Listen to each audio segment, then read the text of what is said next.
When someone wanders outside the boundaries of maturity, we tend to say that they're feeling their oats.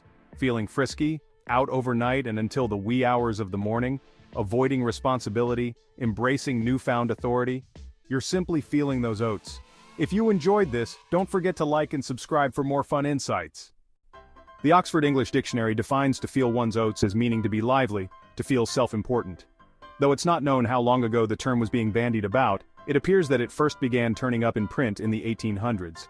Here's an example from 1848 which ran in newspapers around the country.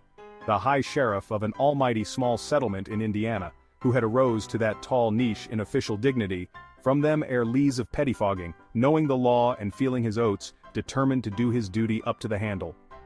The term remains popular today.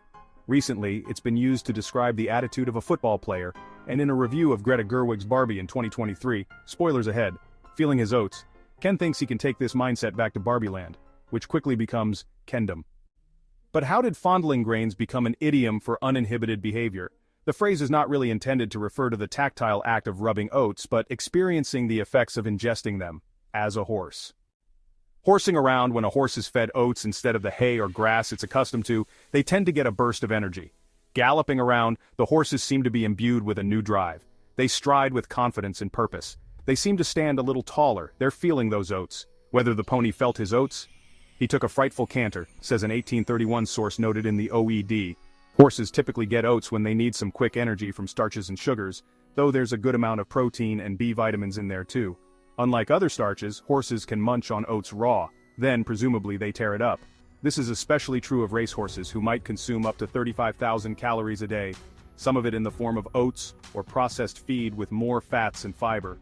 Not all horses do well with oats, however. Some may not produce enough of the amylase enzyme needed to break them down properly, or the horse might have a gluten allergy. In those cases, you wouldn't want a horse to be feeling his oats.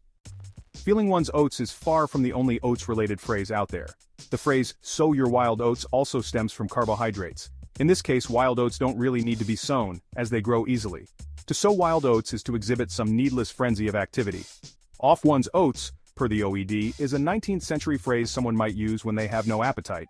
And to get one's oats is a British slang term, meaning to achieve sexual gratification that dates back to the 1920s.